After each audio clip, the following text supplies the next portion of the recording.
Bonjour à tous, aujourd'hui nous sommes le mardi 30 mars et il fait un soleil du tonnerre. Aujourd'hui on nous annonce entre 22 et 24 degrés. Bon, les matinées sont encore fraîches, on a du 2 degrés le matin donc c'est encore assez frais pour le début de la saison. Mais les après-midi sont hyper chaudes et on nous annonce comme ça du beau temps jusque vendredi prochain. Pour ce qui est, je vais revenir sur la vidéo pour ce qui était du comptage des varrois. Vous m'aviez posé plusieurs questions, donc moi en ce moment je suis en train de faire les comptages. En moyenne, donc je vais faire mes comptages sur une semaine. Donc en moyenne, je passe tous les 2 à 3 jours faire les comptages. Vous avez vu là sur Instagram ce week-end que dimanche, j'ai fait samedi matin et dimanche matin.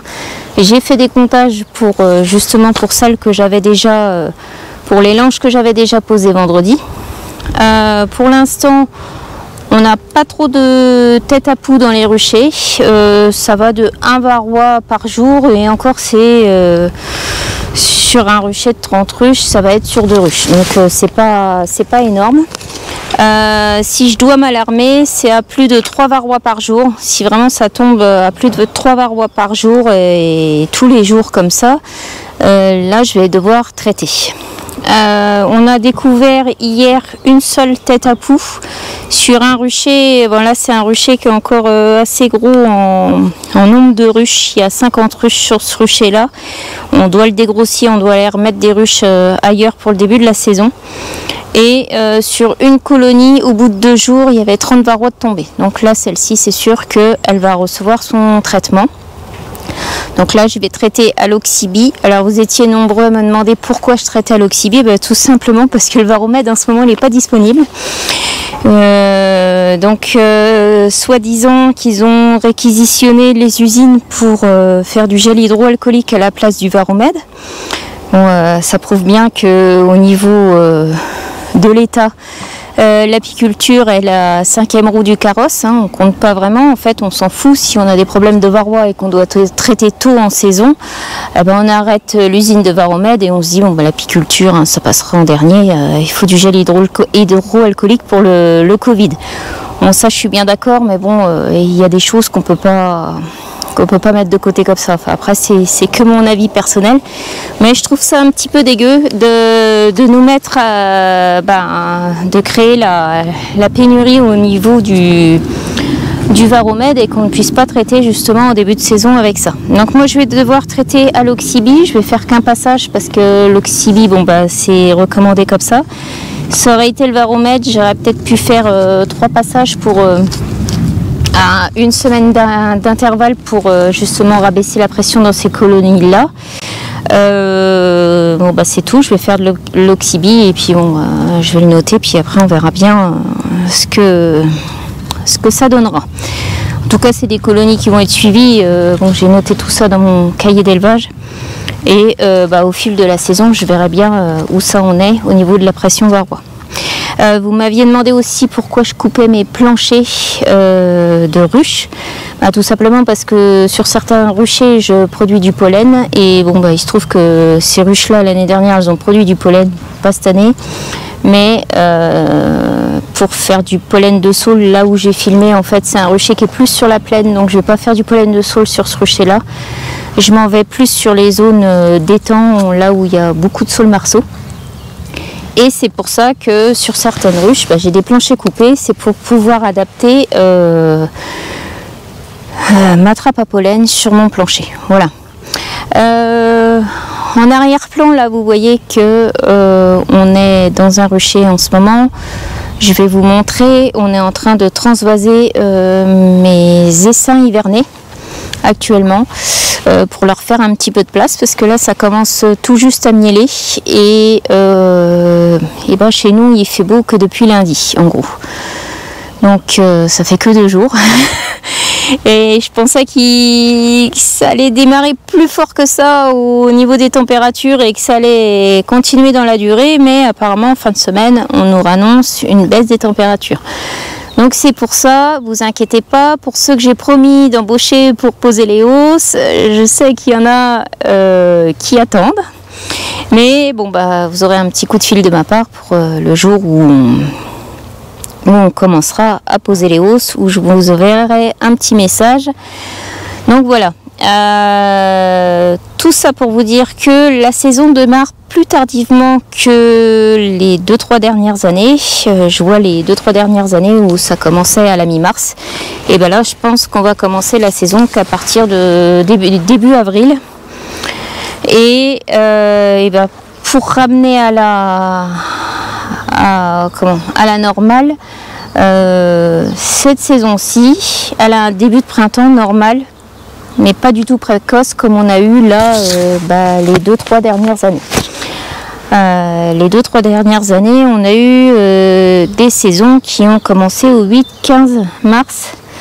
Et là, forcément, on piétinait un petit peu pour faire les travaux dans les ruchers. Et puis, on se rend compte que c'est la nature qui nous ramène à la normale. Ça fait bien longtemps que j'ai pas commencé une saison comme ça, début avril. Donc voilà pour ce que je voulais vous dire à propos de ceci. Une autre petite chose, vous avez été nombreux aussi à me demander où j'avais eu ma tenue que je portais à la dernière vidéo et que je porte encore aujourd'hui. Donc c'est une entreprise qui se situe en Belgique. Donc la marque c'est Natural Lifestyle. Et en plus de ça, j'ai demandé à ce qu'on me fasse une petite broderie au nom de ma chaîne YouTube, donc les abeilles de Céline. Donc c'est brodé sur la poche là, et à l'intérieur donc on peut ranger largement un iPhone des nouvelles générations. Donc voilà, j'avais changé de tenue. Avant j'avais celle qui était aérée là, qu'on trouve chez tous les bons vendeurs de matériel à picole. Et puis finalement j'ai changé parce que cette tenue là, celle qui est aérée, elle est très bien, mais je trouve qu'elle est lourde et à la fin de la journée ça me pose un petit peu de problème au niveau du haut du dos. J'ai mal au dos, je trouve qu'elle est fort lourde à porter. Enfin, ça paraît pas comme ça, mais à la fin de la journée ça fait quand même un poids. Donc je me suis orientée sur celle-ci, et puis en plus j'ai choisi cette couleur là qui s'appelle la couleur miel, parce que je trouve que c'est peu salissant. Et voilà quoi, en gros le blanc c'est bien, mais vous faites une journée au rucher et c'est déjà plus très blanc. Voilà. Je vous reparlerai des mini plus, je pense, le prochain coup, parce que vous m'avez vraiment posé beaucoup de questions, et je pense que le mieux c'est de revoir tout ça devant une mini plus. Et puis que je vous explique un petit peu comment ça fonctionne, pourquoi je travaille avec ce type de matériel là. Au passage, je voulais vous dire aussi que je ne vends pas de rennes, donc inutile de me demander même une ou deux ou trois. J'en vends pas du tout. Toutes les rennes que je produis sur mon exploitation sont destinées à mes futures ruches de production. Donc voilà, je pense que vous trouverez des vendeurs de rennes assez facilement en cherchant sur internet.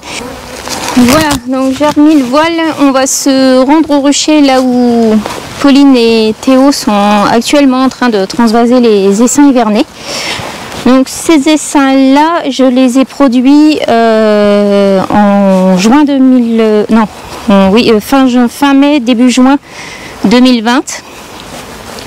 Donc ils ont eu tout l'été pour se développer et pour stocker du miel de luzerne qu'on verra. Là je pense que vous verrez certainement quelques cadres de réserve.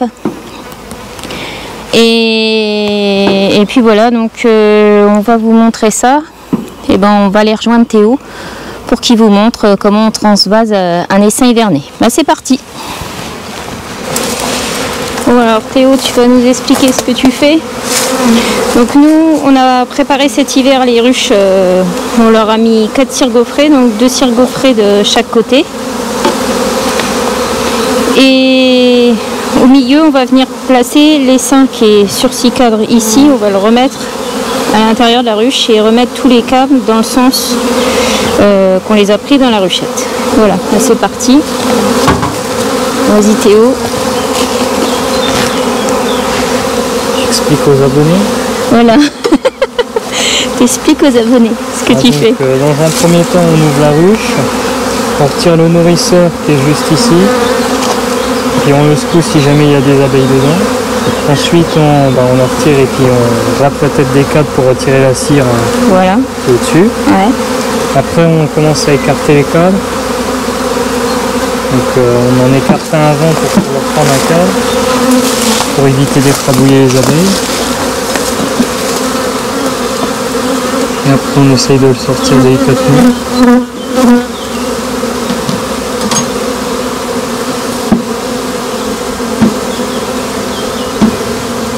Voilà, alors là on a un premier cadre de couvain qui commence à se fermer. On a du couvain fermé là sur le milieu du cadre. Et puis en périphérie, donc on a du couvain ouvert avec le restant de miel de luzerne de l'année dernière qui fait tout le tour du cadre ici. Voilà. Puis le couvain fermé qui se trouve de l'autre côté. Ensuite dans la ruche, on place au même endroit qu'on a pris dans... Voilà, donc en fait dans la ruchette c'était le troisième cadre, donc 1, 2, 3. Donc ici on a 3 places vides, 1, 2, 3, donc on le met en troisième position. Et on retransfère tous les cadres dans le sens qu'on les prend et où ils étaient dans la ruchette.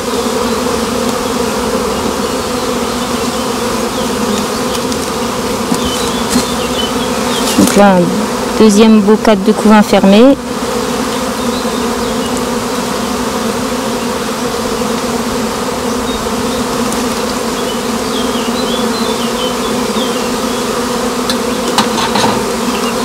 Donc pareil, qui se trouvait à droite du premier, donc on le remet dans la même position, exactement dans le même sens. Pour éviter de perturber le nid et de mettre le désordre dans la ruchette. Alors là on a un beau cadre de provision et aussi un beau cadre de pollen. Le pollen de saule, d'épines et de merisier. Le merisier vient juste de commencer à fleurir chez nous et les colzas, pour info, ne sont pas encore en fleurs du tout chez nous. Donc on a même la reine fécondée de l'an dernier qui est en bleu là. Et oui, ce que je disais, donc les colzas ne sont pas encore en fleurs, on n'est que le 30 mars. Mais on a l'impression qu'on est en retard par rapport aux autres années, mais en fait là on est plutôt dans une année normale au niveau du développement. On a une saison qui va commencer début avril, là, et il n'y a vraiment que les tout premiers nectars qui viennent de rentrer. Là c'est un beau cadre de provision aussi. Là. En fait, elles sont blindées de réserve. Hein. Tout ça, c'est du miel de luzerne de l'année dernière et elles étaient vraiment bloquées en fin d'été. Et elles n'ont pas beaucoup consommé parce qu'il y avait tellement de réserves qu'elles avaient encore de quoi tenir encore un bon mois. Hein.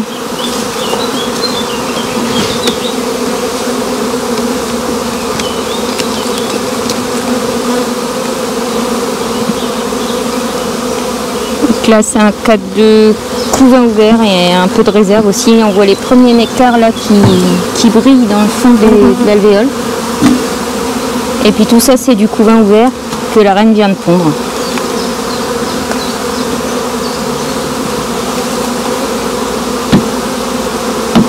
Voilà, donc tout ça, ça se fait tranquillement. On va prendre le dernier cadre.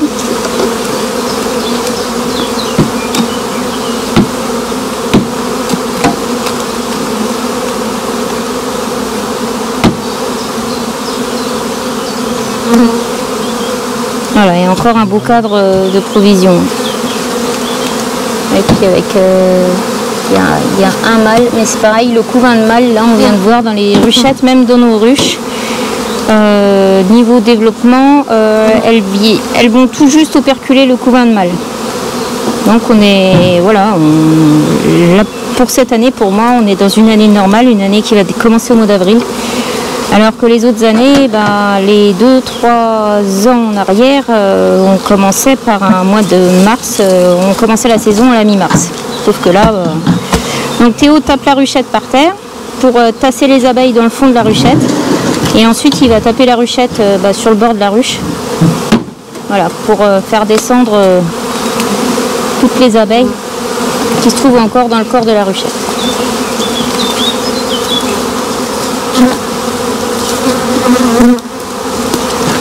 Voilà pour le transvasement. Donc on se retrouve avec nos 2 cires gaufrées de chaque côté. Et puis au milieu, on a nos 6 cadres de la ruchette qui sont mis juste ici. Alors on aurait pu mettre une cire gaufrée ici à la place du cadre de réserve. Mais la semaine prochaine, ils nous annoncent des températures un peu plus basses. Donc pour l'instant, je préfère que les provisions restent à côté du couvain. Qu'elles ne soient pas obligées de venir chercher la bouffe qui se trouve de l'autre côté de la cire gaufrée. De toute façon, elles vont se développer. Hein. D'ici une quinzaine de jours, les cires gaufrées seront construites et elles sauront très bien gérer l'organisation de la ruche. Voilà. Voilà ce qu'on pouvait dire sur le transvasement des essaims. Il y a toujours Pauline en arrière-fond qui fait du bruit. Hein. Voilà. Donc elle est venue nous donner un coup de main et puis Théo aussi est venu nous donner un coup de main. Parce que normalement il devait aller en cours, mais avec le Covid, en fait ils font tout en visio une semaine sur 2 à la maison. Et aujourd'hui, comme il n'avait pas cours, du coup il est venu nous aider à transvaser les ruchettes. Donc voilà ce qu'on pouvait dire pour aujourd'hui. Donc là, depuis le début de la semaine, on transvase les essaims artificiels. Et pour ce qui est des comptages, je pourrais vous en dire plus à partir de jeudi prochain. Parce que ça fera déjà une semaine où on aura posé les langes et où on aura déjà fait 2-3 comptages. Voilà ce que je pouvais dire. Pour la veste, je vous mets le lien dans la description pour que vous alliez jeter un œil si vous êtes intéressé.